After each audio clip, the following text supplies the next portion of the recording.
राधे राधे प्रणाम। श्री ठाकुर जी की सेवा में तुलसी महारानी की महिमा हमने पिछले वीडियो में जानी थी। ठाकुर जी बिना तुलसी के किसी भी चीज़ का सेवन नहीं करते, चाहे वह भोग हो, आरती हो या भक्त ही क्यों ना हो। बहुत से भक्तजनों के प्रश्न मुझे तुलसी सेवा से संबंधित आते रहते हैं। आज उन्हीं प्रश्नों के उत्तर हम जानेंगे। सर्वाधिक पूछे गए प्रश्नों में से जो पहला प्रश्न है वह कुछ इस प्रकार है: तुलसी महारानी का चयन हमें कब व कैसे करना चाहिए? तुलसी महारानी का चयन हमें सूर्य उदय के बाद अथवा सूर्य अस्त से पहले कर लेना चाहिए, क्योंकि सूर्य अस्त के बाद तुलसी महारानी का चयन अथवा उनको स्पर्श निषेध माना गया है।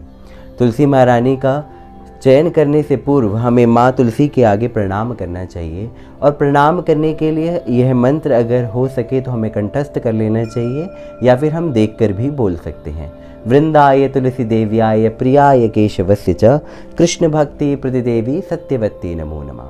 प्रणाम के बाद अगर प्रदक्षिणा की सुविधा हो तो परिक्रमा अवश्य लगानी चाहिए। हमें तुलसी माँ की 4 प्रदक्षिणा करनी चाहिए। उसके बाद माँ तुलसी की आज्ञा लेके चयन मंत्र को बोलना चाहिए: माँ तुलसी गोविंद हृदयानंद कारिणी नारायण से पूजार्थ चिनोमि त्वाम नमोस्तुते। इसके बाद तुलसी जी का चयन हमें बड़े कोमल हाथों के स्पर्श से करना चाहिए, जिसमें हमें अंगुष्ठा अथवा मध्यमा उंगली का प्रयोग करना चाहिए। तर्जनी उंगली का प्रयोग हमें नहीं करना चाहिए। साथ ही हमें इस बात का भी ध्यान रखना चाहिए कि किसी भी प्रकार के टूल्स जैसे तुलसी के लिए कैंची वगैरह का इस्तेमाल हमें नहीं करना चाहिए। आगे जो अगला प्रश्न हमारे पास आया है वह प्रश्न है: तुलसी जी का चयन किस दिन नहीं करना चाहिए? तुलसी जी का चयन रविवार को, एकादशी को, द्वादशी को अथवा पूर्णिमा पर तुलसी का चयन निषेध है।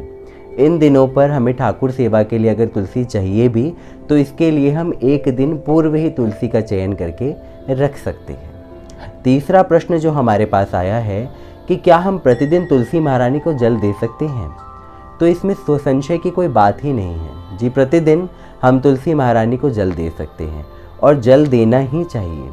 सूर्यास्त से पहले तुलसी महारानी को जल दे सकते हैं, किंतु ग्रीष्मकाल अथवा शीतकाल का हमें बहुत ध्यान रखना चाहिए कि तुलसी महारानी में कितनी मात्रा में हमें पानी देना है। अगला प्रश्न जो हमारे पास आया है वह प्रश्न है: क्या तुलसी जी की मंजरी को हमें तोड़ना चाहिए?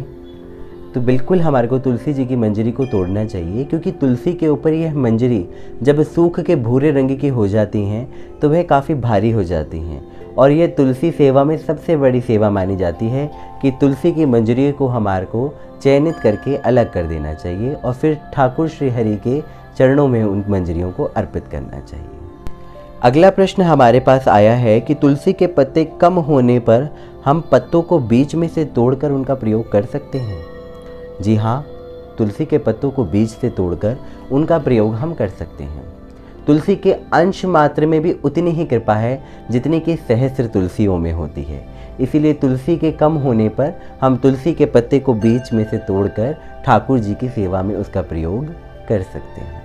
अगला प्रश्न हमारे पास आया है: ऐसे प्रदेश जहाँ तुलसी महारानी का पल्लवित होना संभव नहीं है, वहाँ क्या सूखी हुई तुलसी या लकड़ी काष्ठ का प्रयोग सेवा में कर सकते हैं? जी हाँ, सूखी हुई लकड़ी अथवा सूखी हुई पत्तियों का प्रयोग हम ठाकुर जी की सेवा में ऐसे प्रदेशों में कर सकते हैं जहाँ तुलसी का पल्लवित होना संभव नहीं है। जैसा कि मैंने पहले प्रश्न में भी बताया कि तुलसी के अंश मात्र में भी उतनी ही कृपा है जितनी कि सहस्त्र तुलसियों में। आशा है कि आपके बहुत सारे प्रश्नों के उत्तर आपको मिल गए होंगे। राधे राधे।